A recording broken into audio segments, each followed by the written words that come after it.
ইসরায়েলের বড় দেশর, যারা ইসরায়েলকে অর্থ দিয়ে অস্ত্র দিয়ে সহযোগিতা করছে, বিশেষত মার্কিন যুক্তরাষ্ট্র বাইডেন প্রশাসন, তারা আজকে সরাসরি শয়তানের পরিচয় অবতীর্ণ হয়েছে।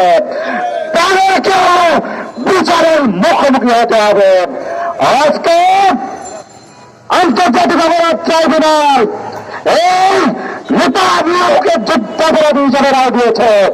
এর বিরুদ্ধে মার্কিন কংগ্রেস ওই আন্তর্জাতিক অপরাধ ট্রাইব্যুনালের বিরুদ্ধে তারা আজকে নিষেধাজ্ঞা জারি করেছে, নিষেধাজ্ঞার বিল পাস করেছেন।